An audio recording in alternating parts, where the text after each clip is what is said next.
E eu quero convidar você para entender que existe, no momento que a minha segurança é abalada, algo de Deus para a minha vida. Porque as pessoas, elas estavam vivendo, na nossa geração, como na geração de Noé. As pessoas se casavam, se davam a casar, o cara ia para a festa, ia para a balada, e se vivia como se Deus não existisse. Estava tudo bem. Não, Deus é misericordioso, Deus é gracioso, Deus tem paciência com a gente, Deus é amor. E agora a gente está enfrentando o vírus, o que eu mais escuto é isso: pastor, onde estava Deus nisso? Quando não tinha problema, você não precisava de Deus, agora precisa? Esse tempo que nós vivemos é um tempo realmente estranho.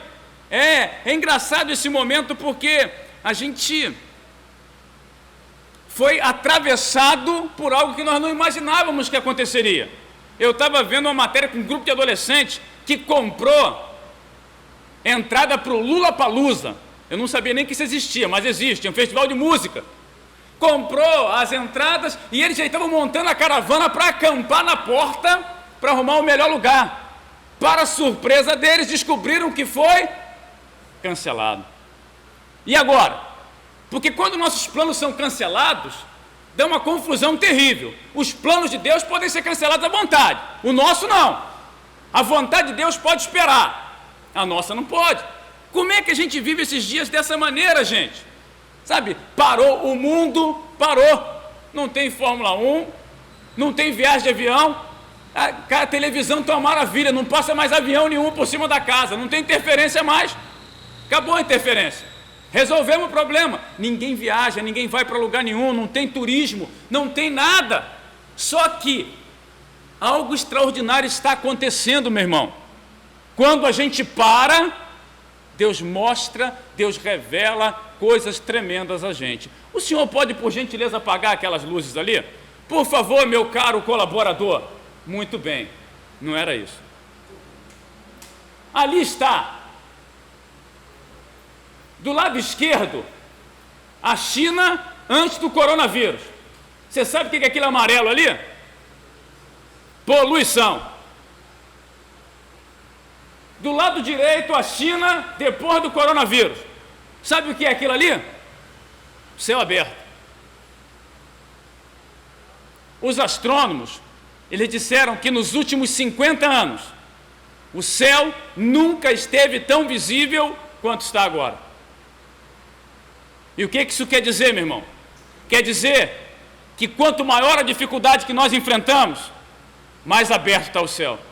Que quando a gente para, a gente consegue contemplar o céu.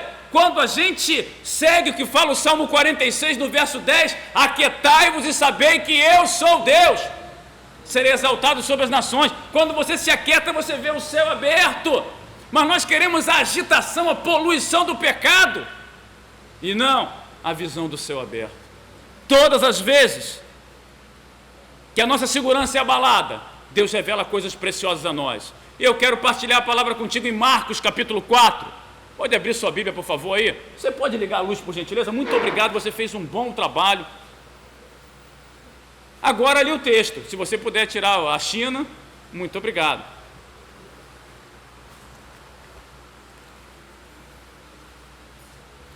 Marcos capítulo 4, verso número 35.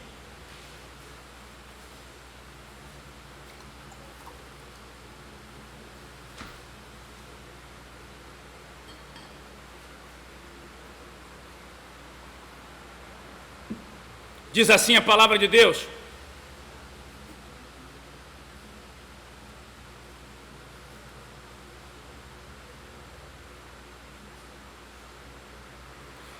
e naquele mesmo dia, já sendo tarde, disse-lhes: passemos para o outro lado. E eles, deixando a multidão, o levaram consigo assim como estava, no barco. E havia também com ele outros barquinhos.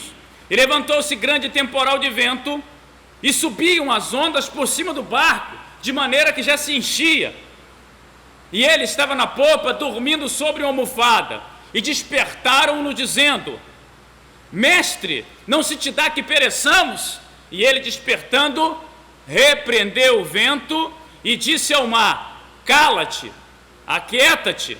E o vento se aquietou e houve grande bonança. e disse-lhes: por que estáis assim tão temerosos? Como ainda não tendes fé? E sentiram um grande temor, e diziam uns aos outros: mas quem é este, que até o vento e o mar lhe obedecem? Esse é Jesus. Senhor, obrigado pela tua palavra.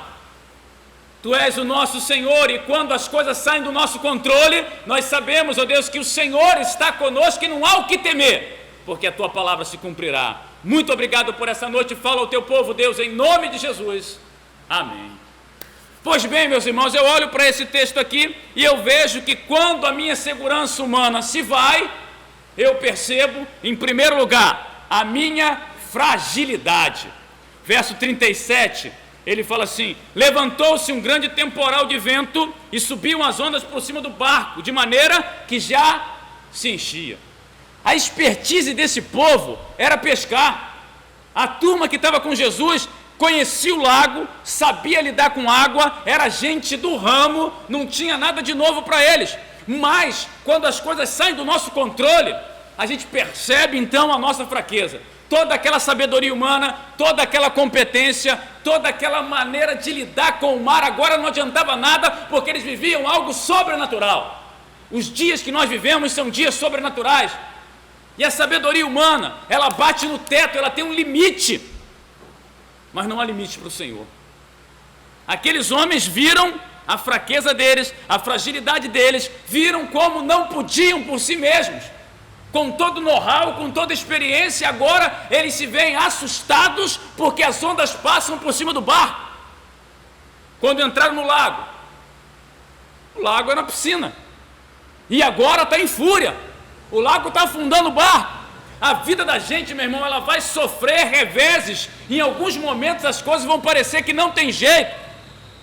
Vai ter horas que você vai dizer: eu não sei o que fazer. Meu irmão, não é vergonha nenhuma dizer isso não. Esses homens eram habilitados, peritos, e não sabiam o que fazer. Não saber o que fazer não é o fim. O que você precisa é saber a quem recorrer. Eles recorreram a Jesus. Os infectologistas, eles ficam loucos com vírus, porque quando eles conseguem fazer o mapeamento genético, o que os vírus faz? Sofre mutação. Tudo aquilo que o cara aprendeu, agora ele tem que aprender de novo. Aquilo que ele sabe, não, vamos fazer uma vacina, vamos fazer aquilo, vamos fazer aquilo outro, já não serve mais, porque mudou. E às vezes nós estamos tão seguros da nossa vida: pastor, eu sei o que eu estou fazendo, eu sei aonde eu quero chegar, eu sei aonde vou, mas e quando se levantar o temporal, a tempestade sobre o seu lago? E quando as ondas entrarem no barco, o que você faz? Os dias maus, as dificuldades, revelam a nossa fraqueza. Entenda isso, eu e você somos frágeis, mas é nessa fraqueza, é nessa fragilidade que o poder de Deus se revela. Não foi o braço de carne que tirou o barco do lago, foi o poder que há no nome de Jesus.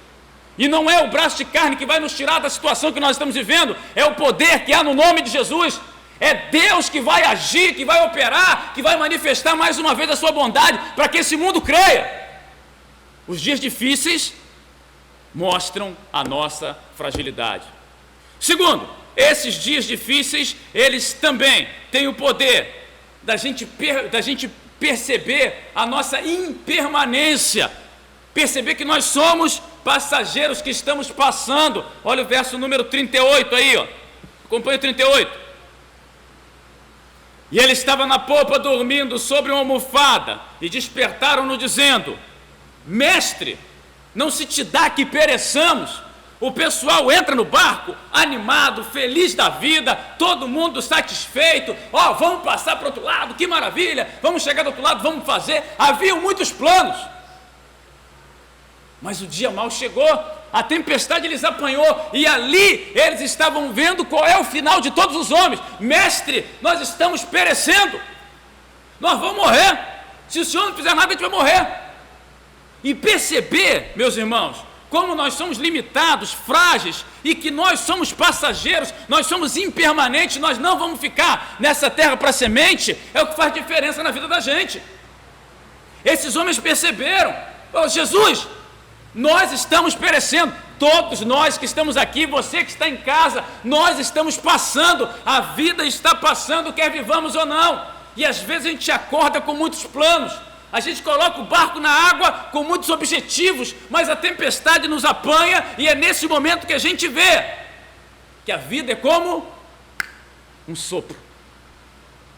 E o único dia do qual nós podemos dar conta é hoje, é agora.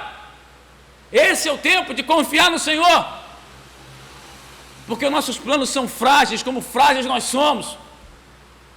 Eu lembro de 1968, não que eu estivesse vivo, é bom que se diga isso. Nasci em 1971 e tenho identidade para provar isso. Porém, em 1968, John Lennon, ele disse o seguinte: os Beatles são mais conhecidos que Jesus Cristo.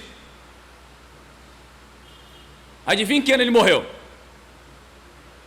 Nesse ano. Por quê? Porque Deus se vingou, não Deus é mau. Ele falou, não! Porque o homem, quando ele se engrandece, ele esquece da sua impermanência. Nós estamos passando e a gente não tem que se arvorar de nada. Por isso, se alguém te ofendeu, você perdoa. Por isso a gente oferece a outra face. Por isso a gente não entra em situações desnecessárias, porque nós estamos perecendo dia após dia. E se a gente não viver, a vida vai passar. Mais cedo ou mais tarde as ondas virão sobre o barco e nós estaremos perecendo. Olhar para a gente, entendermos-nos como seres finitos, faz a gente valorizar cada momento de vida. Sabe, você que está se aborrecendo por nada, pastor, eu estou com 10 crianças em casa. Glória a Deus por isso, você tem 10 crianças, imagina quem não tem nenhuma. Como é que não queria ter uma? Mas eles estão fazendo bagunça a gente arruma, estão quebrando tudo, a gente bota no lugar depois. E digo mais a você, Durepox se cola tudo. E muito mais. Inclusive preciso comprar um, porque tem umas coisas que... tem que consertar algumas coisas. Mas, os dias difíceis como esse que nós vivemos, eles revelam a nossa fragilidade, revelam a nossa finitude. Terceiro, revelam também, e aí é perigoso, né? A nossa falta de fé. Olha o verso 40. Verso 40 fala assim: e disse-lhes, por que estáis tão temerosos, como ainda não tendes fé? E agora? Aí pegou, né, meu irmão? Porque a gente vê que aqueles homens andavam com Jesus, aqueles homens conheciam Jesus, sabia quem era o Senhor, eles faziam refeições juntos, eles viram milagres, eles viram o cego enxergar, o paralítico andar, e ainda não tinham fé. Por quê? E aí eu me questiono, será que eu não tenho fé? Porque as pessoas estão assustadas, amedrontadas, e às vezes eu mesmo, o cara estende a mão para você, parece que ele está te dando uma facada, já viu? O cara estendeu a mão, você faz o quê? Quer dar? Aperta o pé aqui, não dá, gente, não dá. A gente está com medo de tudo, e a gente não tem que ter medo. A gente vive pela fé, nós não vamos abusar, mas nós não vamos deixar de viver. E se chegar o tempo da nossa impermanência se manifestar, e a gente ser conduzido pelo Senhor ao céu, louvado seja o nome do Senhor. Esses homens, eles infelizmente, eles são censurados pelo Senhor. Por que que vocês ainda estão tão temerosos? Por que que nós temos sido oprimidos pelo medo, pelas más notícias, por tudo que a Globo fala todo dia? Não sei para que vê ainda, mas parece que é o masoquismo, né? Não vou ver só para saber o que eles estão falando, só para brigar com ele. Para com isso. Tem um seletorzinho de canal lá, um negócio que você muda de canal, muda, bloqueia, quebra a televisão, faz o que você quiser, mas não fica reclamando, Globo lixo, não sei o que, olha só o que fez. Esquece, gente. A gente tem que parar com esse negócio de ficar, sabe, é isso que acontece muitas vezes, a gente não tem fé, porque a gente ouve um monte de porcaria, põe aquilo na cabeça e começa a viver a partir daquilo. A Bíblia diz que o justo viverá e se ele recuar, a minha alma não tem nele prazer algum. Nós vivemos da fé, nós não vivemos dos fatos, das notícias. Pastor, a gente é maluco então? Não é isso, é que a última palavra é de Deus, sempre. O barco está afundando, mas há alguém no barco que diz assim: mar, cala-te, vento, aquieta-te e faz-se grande bonança. É isso que eu quero que você entenda. Não é o fim enquanto o Senhor não disser que é o fim. Nada está acabado. por mais difícil que seja o momento lá do barco, o Senhor está nele. As ondas estão passando por cima, glória a Deus por isso, porque está passando por cima. Está enchendo, glória a Deus por isso, porque ainda está enchendo, não encheu tudo. E a gente confia que até o último minuto o Senhor está no controle. Mas é preciso que a gente se posicione. Os discípulos temeram e se esconderam. Por acaso a gente não está se escondendo também? Quantas pessoas não estão se escondendo nesse tempo? A gente começa a achar que alguém tem que fazer alguma coisa. Quantas pessoas tinham no barco? Estava a turma toda lá. E cada um achava que o outro tinha que fazer algo. É o que está acontecendo nesses dias. A igreja tem que fazer alguma coisa. Quem é a igreja, cara pálida? Nós somos a igreja, nós somos o corpo de Cristo, e nós precisamos agora viver por fé, exercer a nossa fé, tomar atitude de fé. Porque senão, quando toda a crise passar, a glória vai ser do homem e não de Deus. E a pior coisa que tem, meu irmão, é a gente ficar correndo atrás do bonde da história. Desde quando eu era criança que eu fico ouvindo isso. A igreja vai perder o bonde da história. Já tem gente andando de avião a jato e a gente está correndo atrás de bonde ainda. É preciso que a gente se posicione. A igreja tem que ter voz nesses dias. E a voz da igreja é a sua voz. É você pregando a palavra, vivendo por fé, testemunhando que você está seguro nas mãos do Senhor. Então, não tenha medo. Porque o medo faz formiga virar dinossauro. Eu lembro de quando eu era criança, a gente estava na roça e não tinha luz, não tinha luz por quilômetros, meu amigo. É um negócio e muito mato. E a gente saiu da casa de um tio meu para a casa do meu avô. Eu era criança, tinha uns 6, 7 anos. E quando a gente está passando lá num quebra-boi, quem não viveu na roça não sabe o que é um quebra-boi. Está passando um quebra-boi lá, que é um negócio que faz assim, assim, assim. Tinha um homem sem cabeça. E a gente passando pela rua, e a gente caminhando por lá e contando história de assombração, porque criança não tem juízo, falando aquele monte, todo mundo com medo. Quando a turma viu um homem sem cabeça, meu irmão, tem gente correndo até hoje. E aí falou para o meu avô: que homem sem cabeça? Você é maluco? Meu avô desceu, pegou o cavalo e foi lá ver o homem sem cabeça. O homem sem cabeça era um peão que tinha bebido demais, caiu, ficou com a cabeça dentro do mato e estava lá. A gente, infelizmente, hoje está vendo homem sem cabeça em tudo quanto é lugar. Tudo assusta. Poxa, mas... o cara do meu trabalho falou que eu tenho que voltar a trabalhar. Ué, você vai fazer o quê? Vai ficar em casa? Vai ser mandado embora? Mas eu peguei o ônibus, eu tive que pegar... O motorista me deu um troco, eu tive que pegar o dinheiro. Deixa o troco para ele, ué. E é bom que você pague com R$50. O cara ficar com o troco. É ou não é, meu pastor? Aí, tamo junto aí. Depois vamos fazer um 50-50 aí. Mas, gente... Infelizmente, a gente vive com medo de tudo. E a fé é exatamente a antítese do medo. É quando a gente encontra em Deus coragem para, com as nossas limitações e fraquezas, entendendo que nós estamos passando, resistir ao que a maioria está fazendo e viver como Deus espera que nós vivamos. Esses dias que nós estamos vivendo, eles também têm o poder de mostrar para a gente que a palavra do Senhor se cumpre. Nenhuma das palavras do Senhor caiu por terra. E eu volto lá no verso 35, e Jesus está falando assim, e naquele dia, sendo já tarde, disse-lhes: passemos para o outro lado. Jesus não falou isso para encher páginas de Bíblia. Jesus não falou isso para que o assunto não morresse. Ele falou essa palavra porque essa palavra se cumpriria na vida dele e na vida daqueles homens. Ele falou isso porque o barco não iria a pique, porque havia uma palavra que sustentaria aquele barco. Há uma palavra que vai sustentar a minha vida e a sua vida, e esta é a palavra de Deus. O Senhor não escreveu a Bíblia porque estava entediado. Ele escreveu a palavra porque a palavra é a manifestação do poder e da presença dele quando nós cremos. Jesus se vira e fala assim: olha, nós estamos atravessando. Ele não deu detalhes, ele não falou se ia ter vento, se ia ter tempestade, se ia ter mar tranquilo. Não, nós vamos chegar ao outro lado. Essa é a palavra: passemos para o outro lado. E nós estamos passando para o outro lado, meus irmãos. O lago pode ter se revoltado, o vento pode ter se manifestado ali, as ondas se encapelaram, o mar ficou nervoso, raivoso, mas nós estamos debaixo de uma palavra do Senhor. Estamos passando para o outro lado.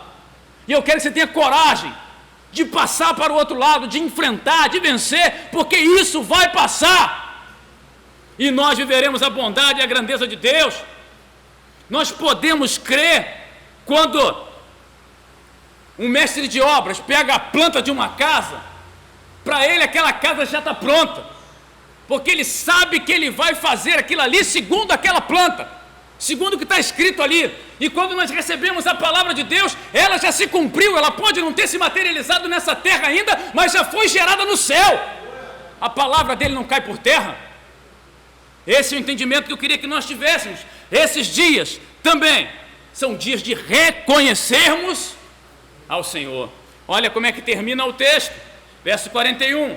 E sentiram um grande temor, e diziam uns aos outros: mas quem é este, que até o vento e o mar lhe obedecem? Eles reconheceram, falaram: não pode ser outro que não o Deus Todo-Poderoso, encarnado como Messias, como Salvador. Esses dias são dias em que nós enfrentamos, meus irmãos, a nossa fraqueza, a nossa impermanência, a nossa fé pequenininha, e reconhecemos que a palavra dele se cumpre, porque ele é Deus.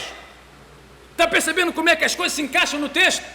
Jesus mostra para eles: vocês são frágeis, vocês estão passando, ainda não têm fé, mas o que eu disse a vocês está se cumprindo. Vocês estão passando para o outro lado, porque eu sou o Senhor. Jesus Cristo é o Senhor. Nada nem ninguém muda essa verdade.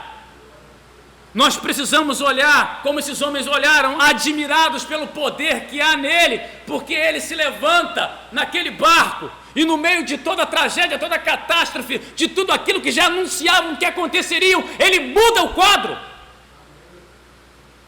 Não sei o que as pessoas têm dito a respeito de você, a respeito desse momento, a respeito da tua família, do teu emprego, do teu sustento. Eu não sei o que você tem ouvido dia a dia. O que eu sei é que o Jesus que acalmou o vento e cessou a tempestade, ele está sobre a minha vida e a sua vida, e nós não temos o que temer. Nós somos frágeis, sim. Nós estamos passando, sim. A nossa fé, infelizmente, ainda é pequena, sim. Mas a palavra dele está se cumprindo sobre nós, porque ele é Deus. E se você não entregou a vida ao Senhor ainda, faça isso agora. Aqueles homens do barco, eles reconheceram: quem é este? É uma figura de linguagem para dizer: nós sabemos quem ele é, sim. Nós sabemos muito bem que o Senhor está no nosso barco. E você que está aqui hoje, ou você que está em casa e nunca entregou a vida a Jesus, saiba que ele está na sua vida.